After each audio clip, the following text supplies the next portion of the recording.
The night began like any other, or so I believed. The house stood still, shrouded in that unnerving quiet only found after midnight, broken now and then by the groaning protests of the old wooden floor beneath my pacing steps, the kind of silence that seeps into your bones. Midnight had come and gone, yet Jessica hadn't returned. A knot twisted tighter in my gut with every passing minute. Something was wrong. I felt it long before I dared admit it. She'd mentioned a business dinner earlier, said it was routine, dull, nothing worth noting. But her voice had held a strange quality then. Something too measured, too rehearsed, as if she practiced the lines beforehand. I checked my phone again. Nothing. No messages. No missed calls. Just an empty screen echoing the silence that filled the room. The antique clock above the fireplace ticked with cruel precision. Each second a jab to my nerves. I sank into the leather chair in the living room, the amber glow of a lone lamp casting long shadows across the floor. I waited. Then, just after 2, I heard the sound of tires on gravel, the familiar purr of her SUV pulling into driveway.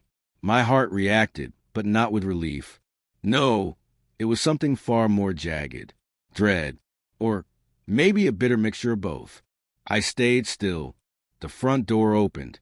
Her heels clicked against the entryway tiles, too loud, too uncertain. Moonlight spilled in from the windows, painting her shadow across the hardwood. She stepped inside, awkwardly tugging at her coat. Her hands trembled. Her posture lacked its usual grace, as though she were walking through a storm only she could feel. I flicked on the lights. She stopped dead. Her eyes widened, as if caught in a trap she hadn't seen coming. The poised, confident woman I knew so well was gone. In her place stood someone unfamiliar, pale, shaken, her mouth slightly open, searching for words that wouldn't come. Late night, I said, my voice deliberately calm, almost cold, the kind of calm that masked something far more dangerous. I didn't rise from the chair. I held a half-finished glass of whiskey in my hand, its weight grounding me. She swallowed hard. I told you, I had a business dinner. It ran late. Her tone tried for steady, but I caught the tremor beneath it. Is that what we're calling it now? I asked, my brow arched as I took a slow sip. Strange. Most business dinners don't end with someone else's lipstick on your collar. I watched the color drain from her face. Her hand flew to her neck instinctively, brushing against a telltale smear of deep red that betrayed her more surely than any words could. The room felt smaller then, as though the walls themselves had leaned in to listen. Nick, I can explain. Don't, I said, rising from the chair with slow precision, placing the glass down with a deliberate calm my storming mind didn't share. Don't insult me with lies. Who is he? She stepped back, guilt written across her face, shame dragging her shoulders down. Silence clung between us like smoke.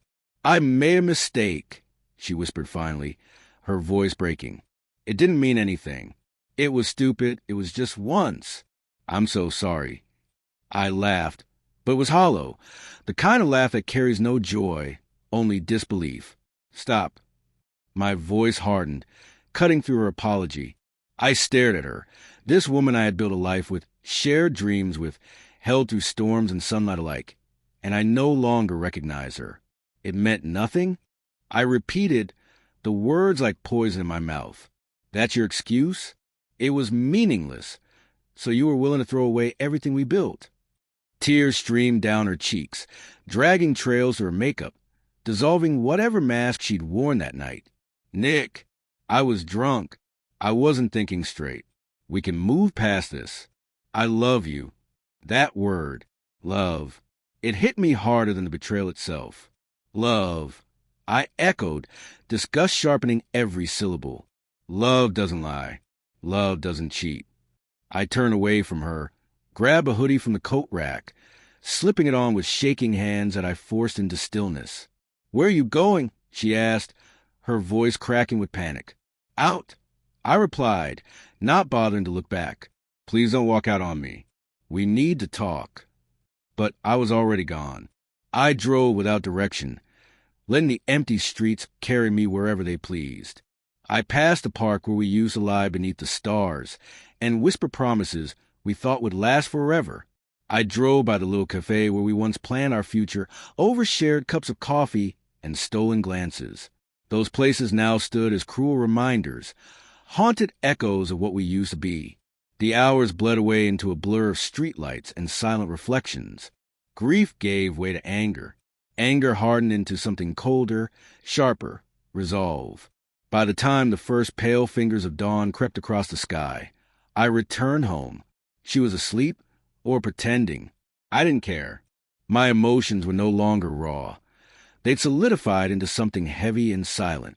Plans began to take shape in my mind, slow and careful. In the days that followed, I wore a mask, the grieving, forgiving husband, the man willing to try, to rebuild, to understand. We went to therapy. She cried. She confessed. She begged for forgiveness. And I listened, but not once did I let my guard down. Not once did I forget. I began digging, quietly, methodically, gathering every scrap of evidence she hadn't bothered to cover. Texts, emails, hotel confirmations. Jessica had been careless. I wasn't. It didn't take long before I found him. Kyle, a co-worker, married.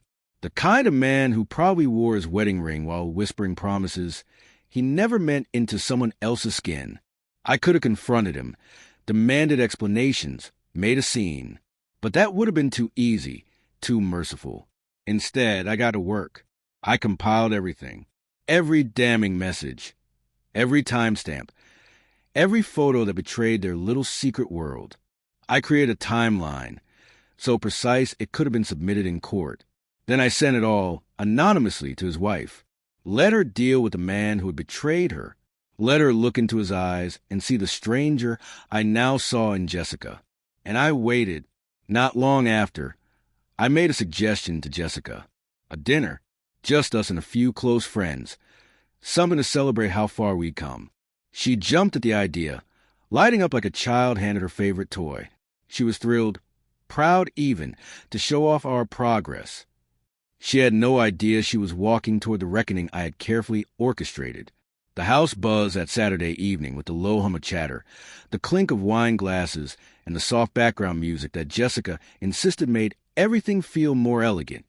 She floated from guest to guest, a flawless hostess with a practiced smile and a laugh that, to anyone else, sounded genuine. But I watched her. I watched every flicker in her eyes, every subtle gesture. I didn't say much. Not yet. Midway through the evening, when the wine had loosened lips and laughter filled the room like warm smoke, I stood. I raised my glass. I'd like to propose a toast, I said, my voice calm, unwavering. Glasses were lifted. Conversations quieted. Jessica beamed at me, expectant. To fresh starts, I said, holding her gaze, and truth. Her smile faltered, just for a second, then she raised her glass. To truth, she echoed. I took a sip, set the glass down, and let a breath hang in the stillness. I have a story, I said casually. A short one. The room stilled. Forks hovered over plates. Eyes turned toward me. Jessica shifted beside me, uncertain. While I was building a life of the woman I loved, I began. She was building something else, a lie, with someone else. A hush fell over the room. A gasp from somewhere near the window. Jessica went pale, her fingers tightening around the stem of her wine glass. But that's okay, I continued, my tone almost gentle, turning to her. Because I've taken care of everything. The legal documents are signed. Our finances are separated and secured. And Kyle's wife? She knows now, too. Jessica didn't speak. She collapsed into her chair, her face buried in her trembling hands. The room unraveled around her. Guests sat stunned, unsure whether to stay or flee. Some whispered apologies before slipping out into the night, heels clicking nervously across the hardwood. She tried to speak to me, to reach for some thread of explanation, but I was done listening. I had said all that needed to be said. By morning, she was gone. The house was silent again, but this time it wasn't the suffocating quiet of suspicion or pain. It was clean, pure, peaceful. This wasn't the ending I imagined when I slipped a ring on her finger and promised her forever. But it was the ending her choices carved out, with every lie, every betrayal, every moment she thought she'd get away with it. I sat alone in the soft light of dawn, the city slowly stirring to life beyond the windows. The silence wrapped around me like a bomb. For the first time in a long while, I felt something I thought I'd lost. Freedom. Freedom to heal. To begin again. To seek something real. To love without fear, and this time to demand loyalty, not just in words, but in action. Because I knew now what I deserved. And I wouldn't settle for anything less.